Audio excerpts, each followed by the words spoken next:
the basic behavioural structural differences of women's brains and men's brains are very much the same regardless of culture, including 3 primitive cultures that I looked at: the Botswana Bushmen and the Tiwi natives in Australia who lived the way we've lived for 20,000 years.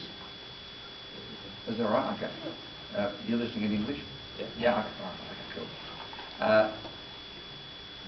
So, for example, with the Botswanan bush people in southern Africa, the men behave in very much the same ways that these guys behave in Romania. At the end of a working day, they don't want to talk to women. They want to sit there and look into the fire. We call this fire gazing. Whereas he wants to read the paper without someone talking. He wants to flick the TV. The Botswana Bushwomen, they want to talk at the end of the day about what happened that day. And so Botswanan couples have real problems in the evening. That he doesn't want to talk, she wants to talk. And sometimes she makes him sleep outside in the sand. So we identified with couples. This is good fun, as you can imagine. The 5 ways that women punish men for behaviour you don't like in a love relationship. You want to know some of that? Yeah. 5 ways women punish men. Now, it doesn't matter whether they are Romanian, Icelandics, Australians, Americans, or Botswanan bush people. 5 ways women punish men. So you don't like his attitude. I'll give you number 2. Number 1, you know. Number 2 is women make a guy sleep in another place. Usually on a sofa or in another room. So don't like your attitude, get out there. And women everywhere believe this is a punishment. Now, for the men in this room, there's only 4 of us here, we know this is not a punishment. It's great. Yeah. It's like camping.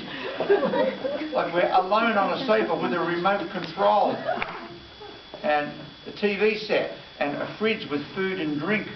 A woman has promised she won't talk. I mean, it's the best. How good's that? But women actually sincerely believe it's a punishment, because if she was out there, it is a punishment for her. She doesn't like this. So if you really want to punish a guy, make him sit down and discuss his feelings. It's a punishment. So basic behavioural differences and perceptions of life by men and women are essentially the same, regardless that they're human things. The basics of body language are the same also with all cultures, because body language is an outward reflection of emotions, and all cultures feel the same emotions: happy, sad, shameful, guilty, excited, angry. We feel the same emotions, so the basics are expressed in the same body signals, including 3 cultures that were found in the last 50 years who'd never seen another culture, 3 remote cultures. And these people shared the same emotions as we do, and they had the same body language signals. So it's very ancient. What does change from country to country, however, 3 things. First, eye contact. The amount of eye contact that you use. In Romania, your eye contact here is, Eastern Bloc generally eye contact is similar, and Western cultures it's slightly more eye contact. So that means that when you go to England, America, you might feel like people are staring at you. Whereas here, for me, I'm aware of this, but if I wasn't aware of it, I might think people don't like me because they won't look at me as much. Just slight cultural difference. Second is the amount of touch, where you can touch and how often you can touch. Third is distance, how far away you can stand. But one of the really funny cultural differences in gestures, there are some gestures in certain cultures that are what is rude and offensive. So universally, that is currently a universal up yours. Everybody knows this. It's ancient. It's painted on Roman vases about 4,000 years ago. And this is just a small one of these. That's all there. That's a portable one. That's all that is. So that's universal. But I'll give you some examples. Now, I've got to distinguish between generations here too, because the generation of kids this morning, these kids have American body language. There's no more Romanian body language, finished. There's no more Japanese body language, it's finished. It's all American because of television. television and the internet, they're all watching and copying. Like in Siberia, little kids wear baseball caps backwards in the snow. And they say, hasta la vista, baby. They don't even know what it is, but they're copying what's it. So any cultural differences with body language have largely disappeared now with young generations. With your grandparents, there will be some things that are slightly different in other cultures. For example, this is the most misinterpreted gesture in the whole world. What does that mean in Romania? Okay, that's an American gesture. Okay. Comes from that was American presidential election campaign. They used that OK, which was the initials of the candidate. For the whole world now, younger generation know this is OK. But there's 17 meanings on this, depends where you come from. You know what it means in Turkey?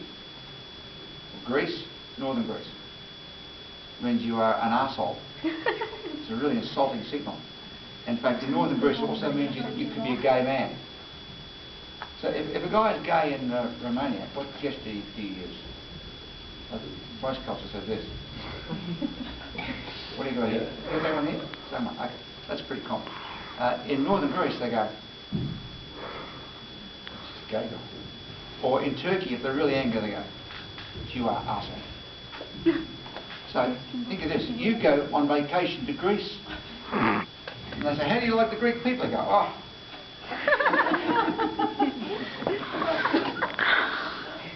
I'll give you a good example. Everybody hold up your right hand and show me number 5. Number 5 with your right hand. Number 5. Okay, copy. Number 5. Okay, I hold that. Change to number 2. Give me 2. Okay, so you've all got American 2. If you're in England, they go this way. Because Westerners and Western Europeans count 1, 2, 3, 4, 5. Now Western Europeans go 1, 2, 3, 4, 5. So we conducted an experiment some years ago for television. You go into a pub in Western Europe, then in Europe, then in Eastern Europe, India, and you say, I'd like some beers for my friends. How many? They say, give me this many. See, how many did you get? In Romania, you get 2. In France, they give you 3. Because they count the thumb. That's a very subtle little difference in culture. The difference with the English go 1, 2, then they spin. 1, 2. Because in England, that's offensive. That's like this. In fact, it's worse than that. For older generations, this is a very bad signal. Which has, you want to know its history? It goes back to the days of when the English used to fight against the French with archers with the bows and arrows. And when the English archers were captured by the French didn't kill them, they cut these 2 fingers off. That was the ultimate insult. So get those 2 fingers cut off, that was, you are really bad. And so the English would be hiding behind the trees when the French approached, they'd just go, still got them. Still got them. So that's why in England today, that is a very, that carries the same power as this for older people. And it's an archery signal, which you'll only see in Australia, New Zealand, South Africa, and England, because they're British colonies. And only with older generations. With younger generations, like these kids this morning, they'd see that as 2. They'd see that as not 1, but that is universal. So there are some funny ones. This one in Japan means money.